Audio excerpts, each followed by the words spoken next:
பேய்க்கும் பேய்க்கும் சண்டை அப்படின்ற டைலாக்கை நம்ம கேட்டிருப்போம். அந்த மாதிரி தாங்க இந்த பிக் பாஸ் சீசன் 9ல ரீசெண்ட் டைம்ல சாண்ட்ரா வர்சஸ் திவ்யா அப்படின்ற மாதிரி போயிட்டு இருக்கு. என்னதாயா பிரச்சனை, ஒரு மனுஷன் வெளியே போனா இப்ப வரைக்குமா அதை வச்சு சண்டை போடுவீங்க அப்படின்ற மாதிரி தான் இருக்கு. அண்ட் ஒரு பக்கம் ஒருத்தங்க என்ன சொல்றாங்கன்னா என்ன பத்தி தப்பு தப்பா பேசுறா அப்படின்னு சொன்னாலும், இன்னொரு பக்கம் அந்த சொன்ன நபரே போயிட்டு அவங்கள பத்தி பின்னாடி பேசிட்டு இருக்காங்க. அது யாருன்ட்டு எல்லாருமே கெஸ் பண்ணிருப்பீங்க. ஸோ தொடர்ந்து இப்ப என்ன சண்டை நடந்திருக்கு, இதுக்கு நடுவுல யார் பூந்திருக்காங்க அண்ட் பிரஜன் இதை பத்தி என்ன பேசியிருக்காரு, இது முழுக்க முழுக்க மக்களுடைய பார்வையில இருந்து தான் இந்த வீடியோ இருக்க போகுது. அண்ட் இதை பத்தி உங்களுடைய கருத்துக்களை கமெண்ட் பாக்ஸ்ல மறக்காம கமெண்ட் பண்ணுங்க. தொடர்ந்து வீடியோஸ் பார்க்கணும்னு நினைச்சீங்கன்னா உடனே சேனலை சப்ஸ்கிரைப் பண்ணிட்டு பக்கத்துல இருக்க பெல் ஐக்கனையும் மறக்காம பிரஸ் பண்ணிடுங்க. ஆல்ரெடி பிரஜன் சாண்ட்ராவா இருந்தவங்க பிரஜன் வெளியே போனதுக்கு அப்புறம் சாண்ட்ராவாவே இல்ல. அவங்களுக்குள்ள ஏதாவது பேய் வந்து பூந்துடுச்சோ அப்படின்ற மாதிரி தான் இருக்கு. எங்க பார்த்தாலும் யாரை பார்த்தாலுமே ஒரு மாதிரி கோவமா ஒரு ரெக்கடா நடந்துக்கிறாங்க. அதுவும் தாண்டி பின்னாடி போய் பேசுறாங்க. அதுவும் ரொம்ப ஒஸ்ட் பிஹேவியர் அப்படின்னு பேர் எடுத்ததுலயே இவங்க தான் வந்து ஃபர்ஸ்ட் பிளேஸா இடம் பிடிச்சிருக்காங்க.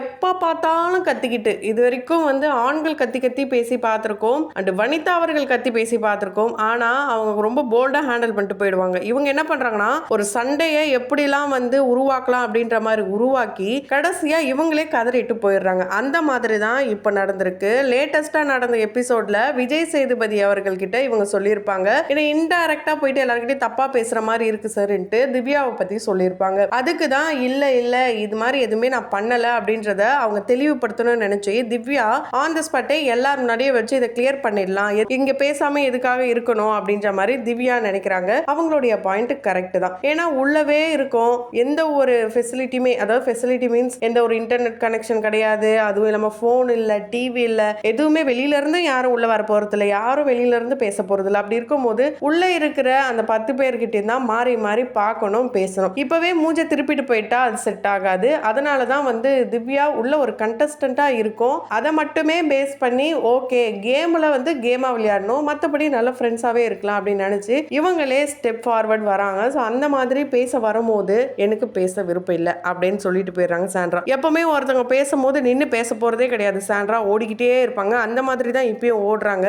எதுக்காக இது மாதிரி பண்ற அப்படின்ட்டு இந்த இடத்துல தேவையில்லாம வினோத் தலையை கொடுத்து மாட்டிக்கிறாரு. ஏன் அப்படின்னா வினோத்தை பார்த்து கேட்குறாங்க, கண்டஸ்டன்ஸ்க்கு அறிவே கிடையாதா, நான் தான் சொல்றேன்ல, ஏது இதெல்லாம் ஒரு பிரச்சனையா, இதுக்காக நான் போய் அவகிட்ட பேசணும், எனக்கு பேசுறதுக்கு விருப்பமே கிடையாது அப்படின்ட்டு வினோத்துக்கும் சாண்ட்ராக்கும் இந்த இடத்துல சண்டை வருது. இதனால இன்னும் கடுப்பான சாண்ட்ரா என்ன பண்றாங்கன்னா, இதுக்கு தானே நீ ஆசைப்பட்ட, இந்த டிராமாவை பார்க்கணும் தானே ஆசைப்பட்ட, வா வந்து தலையில ஏறு, 3 நாளா நான் பொறுத்துக்கிட்டேன், இன்னும் என்னால பொறுத்துக்க முடியாது, இதுக்கப்புறம் நீ என்ன பண்ற பார்க்கலான்ற மாதிரி சண்டைக்கே ரொம்ப ப்ரிப்பேர் ஆகுறாங்க சாண்ட்ரா. உடனே திவ்யா சொல்றாங்க, இல்லங்க நான் ஏங்க சண்டை போட போறேன், நான் இந்த இடத்துல கிளாரிஃபை பண்ணணும்னு நினைக்கிறேன், மற்றபடி நான் யார்கிட்டயும் போய் உங்களை பத்தி தப்பா பேசவும் இல்லை, எந்த இடத்துல டைரக்டாவும் சரி இன்டைரக்டாவும் சரி நீங்க வந்து பேசலன்ற வருத்தம் இருக்கே தவிர உங்களை பத்தி நான் யார்கிட்டயும் பேசல அப்படின்ட்டு திவ்யா சொல்றாங்க.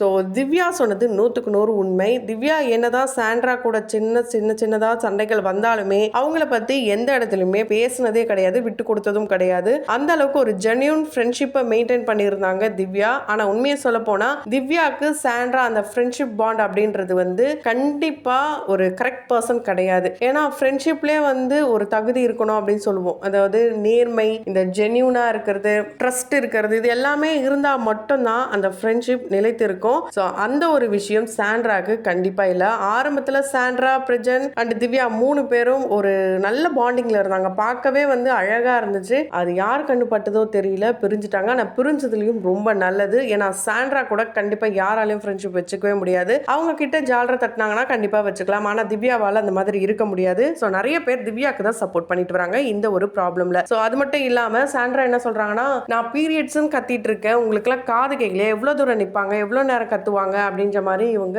சொல்லிட்டு இருக்காங்க. ஸோ பீரியட்ஸ் அப்படின்ற ஒரு விஷயம் சாண்ட்ராக்கு மட்டும் இல்லை, அங்க இருக்கிற ஒவ்வொரு பெண்களுக்கும் வரதான் போகுது. ஏன் ஒன் டைம் பார்வதிக்கு இருந்தது, அரோராக்கு ஃபீல் பண்ணாங்க, ஆதிரை இருந்தாங்க, இது போல எல்லாருக்குமே தான் இருக்கு. கண்டிப்பா அந்த டைம்ல பெண்களுடைய மனநிலை ரொம்பவே வந்து ரொம்ப வித்தியாசமா இருக்கும். அதை புரிஞ்சுக்கிறது ரொம்ப ரொம்ப கஷ்டம்தான். அதுக்காக இப்படி வந்து பிஹேவ் பண்ணணும்னு அவசியம் கிடையாது சாண்ட்ராவை பொறுத்த வரைக்கும். சாண்ட்ரா உண்மையை சொல்ல போனா ஒஸ்ட் பிஹேவியர். அண்ட் இதை பார்த்துட்டு மக்களுடைய கருத்துக்கள் என்னவா இருக்குன்னா, சாண்ட்ராவுக்கு வந்து ஏதோ பிரச்சனை இருக்கு, அவங்க சீரியஸான இஷ்யூல சிக்கியிருக்காங்க, அவங்கள வந்து ஃபர்ஸ்ட் வெளியே அனுப்பணும், அவங்களுக்கு எப்படியாவது ரெட் கார்டாச்சும் கொடுத்து வெளியே அனுப்புங்க பிக் பாஸ், இது போலலாம் வந்து கமெண்ட் பண்ணிட்டு இருக்காங்க.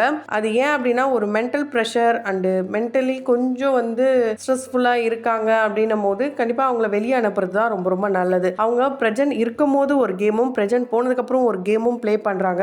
அந்த கேம் அவங்களுக்கே ஆபத்தாக முடியுது. ஏன்னா ரீசெண்ட் டைமில் ரம்யா வெளியே போகும்போது ஐயோ நீ போயிட்டுனா யாருமே எனக்கு இல்லைன்னு சொல்லி அழுத சாண்ட்ரா அப்படியே பார்வதி கிட்ட போயிட்டு என்னால் ரம்யாவை நம்ப முடியல அப்படின்னு சொல்லிட்டாங்க. ஸோ சாண்ட்ரா டபுள் கேம் ஆடுறாங்க. அண்ட் ரெண்டு பக்கமே வந்து இவங்க போட்டும் தராங்க, அந்த பக்கம் போயிட்டு நல்லாவும் நடிக்கிறாங்க. ஸோ இவங்களுக்கு நடிப்பு வரல அப்படின்லாம் யாராலையும் சொல்ல முடியாது. வில்லி கேரக்டர் ரொம்ப நல்லாவே பண்ணலாம். இதை வந்து நானா சொல்லலைங்க, எல்லாமே கமெண்ட்ஸ் மக்களுடைய கருத்தாக தான் இருக்கு. உடனே சாண்ட்ராவுடைய ரசிகர்கள் நீ என்ன போய் பார்த்தியா, திவ்யா எப்படிப்பட்ட ஆளு, நீ என்ன திவ்யாவுக்கு சப்போர்ட் பண்றியா, சின்சானா அப்படிலாம் வந்து எதுவுமே கேட்காதீங்க. ஸோ மக்களுடைய கருத்துக்களை தான் நம்ம சொல்றோம். அண்ட் உண்மை எதுவோ அதை தான் பேசுறோம். ரொம்பவே ஓவரா ரியாக்ட் பண்ற அளவுக்கு அங்க எதுவுமே நடக்கல, அதுதான் உண்மை. ஸோ திவ்யா சாண்ட்ரா பிரச்சனையை உட்கார்ந்து பேசினாலே முடிஞ்சுது. அதுக்கு தான் கூப்பிடுறாங்க, ஆஹா நான் வரமாட்டேன் பேச மாட்டேன் அப்படின்னு சொல்றாங்க. இது ரொம்பவே வந்து பார்க்கவே நல்லா இல்லை. அண்டு அமித் வந்து சாண்ட்ராக்கு சொல்றது என்னன்னா, ஏங்க நீங்க கொஞ்சம் உட்கார்ந்து பேசுங்களேங்க, பேசினா தீராத பிரச்சனையே கிடையாது, அவங்க என்னதான் சொல்றாங்கன்னு கொஞ்சம் கேளுங்கன்னு சாண்ட்ரா கிட்ட சொன்னா உடனே சாண்ட்ரா ஏன் நான் வாலண்டியரா போய் சாக்கடையில விழணும், அது எனக்கு தேவையில்லைன்ட்டு திவ்யாவை சாக்கடை அப்படின்னு சொல்றாங்க. இந்த மாதிரி வார்த்தைகள்லாம் வந்து பேசுறது ரொம்ப ரொம்ப தப்பு. கோவத்துல என்ன பேசுறோம் அப்படின்னு கூட சாண்ட்ராக்கு தெரியல. ஸோ இது எல்லாமே பிக் பாஸ் வீட்டுக்குள்ள நடக்குது, மக்கள் கருதா இருக்கு. இதை தாண்டி பிரஜன் வந்து ஆரம்பத்துல சொன்ன கருத்துக்கள் வேற, இப்போ அவர் கொடுக்குற இன்டர்வியூல சொல்ற கருத்துக்கள் வேற. என்னன்னா ஒரு அண்ணன் தங்கச்சியா பழகணும், அது அவளுக்கும் தெரியும். அப்படி இருக்கும் போது அவ பொசசிவ்ல இது மாதிரி பண்றா அப்படிலாம் வந்து நான் சொல்லவே மாட்டேன். இங்க வேற ஏதோ சின்ன மிஸ் அண்டர்ஸ்டாண்டிங் இருக்கு ஃப்ரெண்ட்ஷிப்குள்ள, அதனால தான் இந்த மாதிரி நடக்குது. அவங்க உட்காந்து பேசினா எல்லாமே சரியாயிடும். ஏன்னா நாங்க 2 பேரும் 20 வருட காதல் அண்ட் திருமண வாழ்க்கையில இருக்கோம் அப்படின்னும் போது எங்களுக்குள்ள எவ்வளோ விஷயங்கள் நடந்திருக்கும் அண்ட் எவ்வளோ பேரை நாங்கள் சந்திச்சிருப்போம். அப்படி இருக்கும்போது கண்டிப்பா வந்து இந்த பொசசிவால இந்த மாதிரி பண்ணல, வேற ஏதோ இருக்கு அப்படின்ட்டு சாண்ட்ராவை பத்தியும் பேசியிருக்காரு. அண்ட் சாண்ட்ரா பண்ணதும் ரொம்ப ரொம்ப தப்பு அப்படின்னும் அவர் சொல்லியிருக்காரு. அண்ட் அது மட்டும் இல்லாம சாண்ட்ராவை மேனிப்புலேட் பண்றாங்க பாரு, அதனால தான் இப்படி வியர்டா பிஹேவ் பண்றாங்கன்ட்டு நிறைய பேர் கமெண்ட் பண்றாங்க. அது பார்க்கும்போது அப்படிதான் இருக்கு. ஏன்னா தனியா பேசும்போதெல்லாம் அவங்க பார்வதி கிட்ட தான் போயிட்டு பேசிட்டு இருக்காங்க. கண்டிப்பா சாண்ட்ராக்கு ஒரு குறும்படம் போட்டே காட்டணும். யாரை பத்தி தப்பா பேசியிருக்காங்கன்றது சாண்ட்ரா தெரிஞ்சுக்கணும். தேவையே இல்லாம ஒருத்தவங்க மேல தப்பான ஒரு அலிகேஷனை வைக்க கூடாது. அந்த வகையில திவ்யா கத்தலாம், சண்டை போடலாம், எல்லாமே டைரக்டா பண்றாங்க. பின்னாடி போய் அவங்க எதையுமே பண்றது கிடையாது. ஸோ இந்த ஒரு குவாலிட்டி திவ்யாவை அடுத்த லெவலுக்கு கண்டிப்பா கூட்டு போவோம். ஏன் ஃபைனல்ஸ்ல கூட நிக்கிறதுக்கான வாய்ப்புகள் இருக்கு. திவ்யாக்கும் சப்போர்ட் ரொம்ப அதிகமா வந்துட்டே இருக்கு. அந்த வகையில நீங்க திவ்யாக்கு சப்போர்ட்டா இல்ல சாண்ட்ராக்கு சப்போர்ட்டா உங்களுடைய கருத்துக்கள் என்னன்றத கமெண்ட் பாக்ஸ்ல மறக்காம கமெண்ட் பண்ணுங்க. சாண்ட்ரா வெளியே போனா நல்லா இருக்கும்னு நினைக்கிறீங்களா, அதையும் கமெண்ட் பாக்ஸ்ல கமெண்ட் பண்ணுங்க. தொடர்ந்து வீடியோஸ்லாம் பார்க்கணும்னு நினைச்சீங்கன்னா உடனே சேனலை சப்ஸ்கிரைப் பண்ணிட்டு பக்கத்துல இருக்க பெல் ஐக்கனையும் மறக்காம பிரஸ் பண்ணிடுங்க.